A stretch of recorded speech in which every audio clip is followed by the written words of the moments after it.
What is the state of race relations in South Africa 23 years into democracy? And did the ideal of a rainbow nation die with former President Nelson Mandela?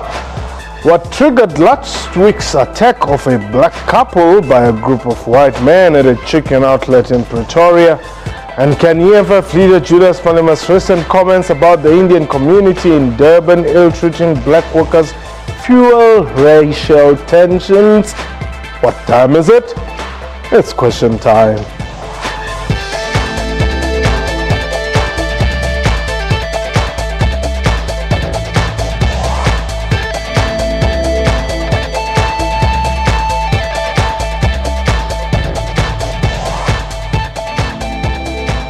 Khotsong, and welcome to the show. My name is Mohamed.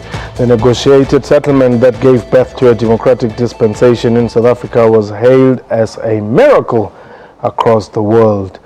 The country had been divided along racial lines during the apartheid rule. The late former President Nelson Mandela and the erstwhile National Party leader F.W. de Klerk received the Nobel Peace Prize in 1993 for their unwavering commitment to national reconciliation. 23 years on, these efforts are under threat, with racial animosity rearing its ugly head again.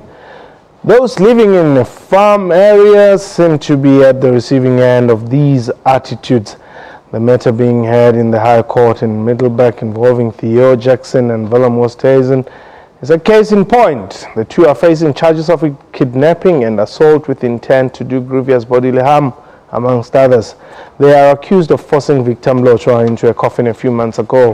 Meanwhile, a few videos of racial violence have surfaced on social media recently. One of them shows a group of white men attacking a black couple at a drive-thru of a popular chicken outlet in Pretoria. But is it not about time to hold a national endeavor, maybe on racial tolerance? We don't know.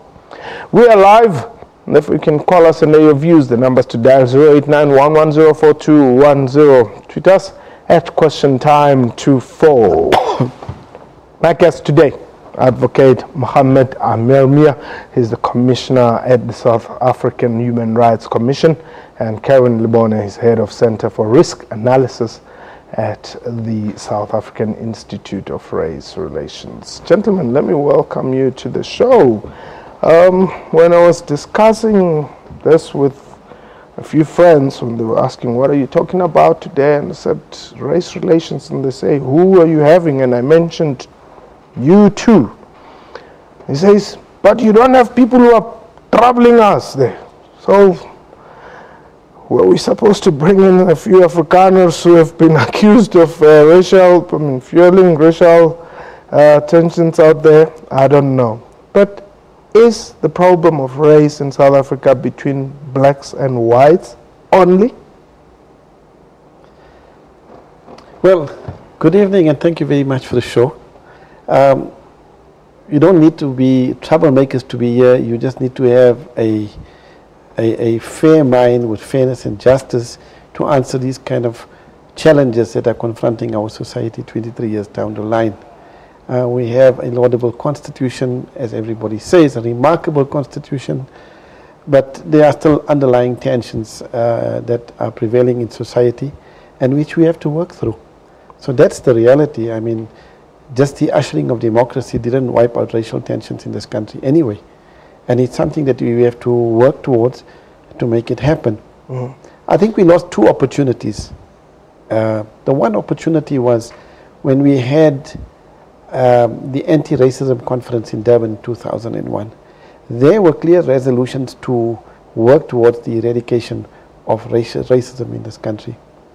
And government had a kind of a commitment to that, but the work to make it happen somewhere along the line fell off. What were the suggestions there, or recommendations?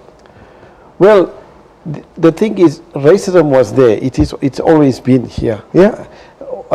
And one of the things that we had to do via legislation through the promotion of equality and the prevention of unfair discrimination, read together with Section 9 and 10 of the Bill of Rights, we had to look into the issues to address the challenges of the day. We had the legislation passed, but unfortunately we didn't go any further. So what has happened is it has put the government on the back foot and all of us on the back foot, and therefore the Department of Justice had to now recently in 2015 start off on a roadshow around the National Action Campaign, right? Trying to work through these challenges. I think we missed the boat in 2001. It's not too late, and I think it's an attitudinal problem. Okay. The question is whether you can legislate around attitudes is the question that we perhaps need to deliberate more upon now. And I think indeed that's a very key question here. Really, do you have to legislate? How people relate with each other. I mean, racism. It's not, and this is my view. It's not something really that needs to be legislated. That hey, relate. It's something that's supposed to come naturally. You're absolutely right, Mpo. And the thing about racism as well is that you cannot identify it unless it manifests itself into visible action. So yes, we need to sit down as South Africans and really think seriously about these things. You cannot really legislate for people to like each other. And also coming to, I don't know if I can go further, there's a context to this, Mpo. About particularly the cases that you were mentioning at the beginning in terms of farm areas, rural areas. If you give a brief historical context to this, you'll see that in 2003, the former Mbeki administration removed the commando system in rural areas without putting in place an alternative, yes. And what you have now is a community that feels that they are being neglected by government, to such an extent that in 2012, December, they went to the Minister of Police to march against, to ask the minister to make farmer tax and made us a priority. And the minister declared that illegal. But on 2 occasions, AfriForum went to the United Nations Forum on Minority Affairs to make their case heard, to say that the South African government is not really taking us serious in terms of policing. What I want to illustrate here, Mpo, is to say that you have a community that feels, rightly or wrongly, that they are under siege and that their concerns and grievances are not being taken seriously by government. Similarly, as you have in cases of Deep Slot and Khayelitsha, where across the board, there's a feeling that the South African police are not really delivering in terms of protecting citizens. And you have cases of vigilantism, which is how you can view these issues as well in rural areas, except that some of them have got racial undertones, which brings us here today. Anne, you're in Durban. Welcome. Anne? Oh, Anne is gone. Okay, we've lost Anne there, but please do give us a call. We want to hear from you. What do you think of the state of race relations here in South Africa? 089-1104-210. But let me tell you something. South Africans are very pretentious. I'm generalizing here. We pretend we love each other. All is well. If you are a black person, no, I greet my Afrikaner colleagues every morning. Afrikaners can even go to an extent. I've got five black friends who visit me and all that. But in actual fact, we don't love each other, and I think this is what happens whenever there are, like you're saying, undertones, of notions that we are keeping. And I just don't know how are we going to deal with this, because black people and white people in South Africa don't love each other. Well, not according to a study we did that we released in March 2016. Depending on how you look at it, it showed that 54% of South African residents felt that race relations have improved since 1994.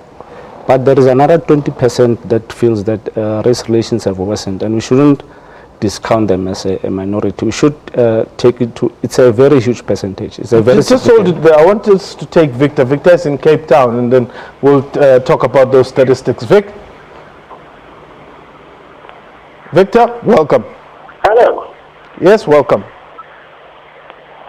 Hello to you. Yes, welcome. Go ahead, Victor.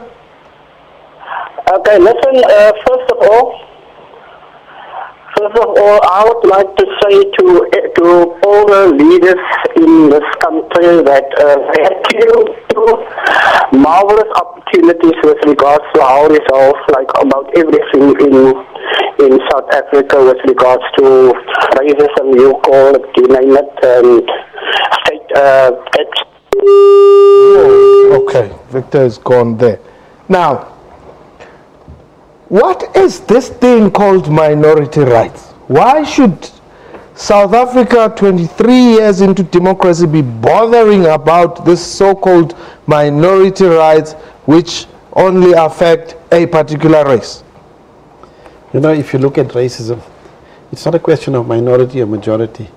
It's a question of fundamental freedoms that cuts across the board, affecting every citizen and every national living in this country.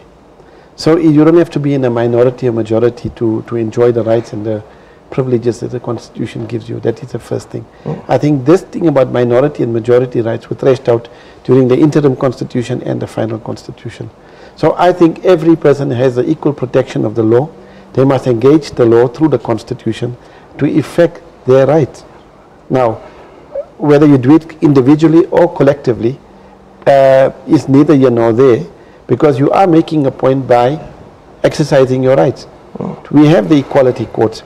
It doesn't say that only minority communities can access justice. It says anybody can access justice. So it's much more broader and it's much more protective. Then what happens when this guy gets moved in Pretoria just for asking people to move, you know? And you take them to court, and what should happen? I think fundamental to the Constitution itself is the principle of respecting people, because every human being has a right to dignity. We live in a free country, and there should be the principles of equality that must come across very strongly. I think we need to start off very deeply, and we need to start off with the education system. The question is, are the teachers teaching those rights and those values at the very formal years of a child's life?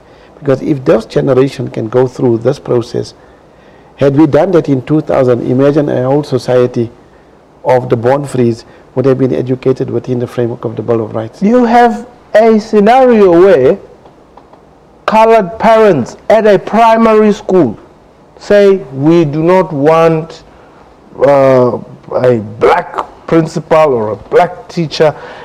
This is happening at primary school. But anyway, just hold it. Let's go to, is it Durban? Yes, please. Hello, Paul? good evening. Yes, welcome, Paul. Yes, I'm calling you from Durban. Yes, go ahead. Yes, I just want to, when you started talking, you mentioned the comments that Malema spoke in Durban. Yes. And I just wanted to say from my own observation, Malema specifically spoke about the Indians. Yes. I just wanted to say that what Malema said was very, very true. There's nothing wrong. I think Malema just spoke the words of the people. I think for me, Indians are worse than the white people. And the problem that we have in South Africa is a problem that people, they don't want to confront the issues. They don't want people to speak about the problems. Okay. And when you do that, obviously at some point it comes out in a form of violence. Okay, so Paul, when you say, in your view, Indians are worse than white people, where do you stand? You are obviously not Indian. Yeah, Paul, I've experienced it first. And first of all, I'm a foreigner. And I've worked in restaurants, I've worked with Indians and South African black people. So if you look at the way the Indians treat South African black people, they don't treat them well. There's no respect. When it comes to pay, they don't want to pay. And you look at the way they promote one another. So it doesn't matter whether a black person knows the job, they are skilled, they will still promote one another. But again, the problem with us black people is that if you look at all these businesses, the white businesses, the Indian businesses, most of the money, the patronage comes from black people. So you see black people, they don't want to support one another. And I think that's a problem. So we have to stop complaining and begin to empower ourselves, begin to learn to circulate the money amongst ourselves and promote ourselves. Paul, thank you very much. Well, as we're speaking, there's a video of some guys who were also mooring each other at the golf course, and I was asking myself, is this what happens when you hit white balls? But yeah, it's a funny one, but you know, and all of them, usually they take off their hats whenever they want to throw punches. I don't know what is it with men and hats and punches, but this is just a typical example of how racially divided, you know, South Africa is, even at the games. Yes, as I said, things were improving. Where this was the second study we did. The first one showed even more good news than the second one. But what has really happened in the past few months and 2 years since 2015 is that the environment has been, you know, has been poisoned by a lot of the social media posts and so on. And with government coming in and also trying to, we've seen a lot of cases where they've tried to clamp down on racists with heavy punishments. But really what has happened is that each and every incident of racism really sets us back a long time in terms of improving racial relations in the country. And you're back. We're sorry about the call that got cut. Hello, no, I dropped it. Oh, sorry about that.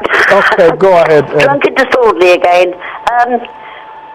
By the way, you always look very smart. Can I say that to you? Oh, thank you. Yeah, no. I know, look, Durban, we have got lots of Indians. But I say, thank God we have them. We got some of the best surgeons and doctors in this country. I'm not saying all Indians are good or all are bad. It's like whites, we get good. Blacks, we get good. But we're going to get bad in every... Doesn't matter who you are. Yeah. Yeah, and don't you agree that, you know, we're all just people. Yeah. My mother didn't give, or my parents didn't give me a choice of what colour skin I had. Correct. I had no choice. I'm born the colour I am, and I've got no choice. Yeah.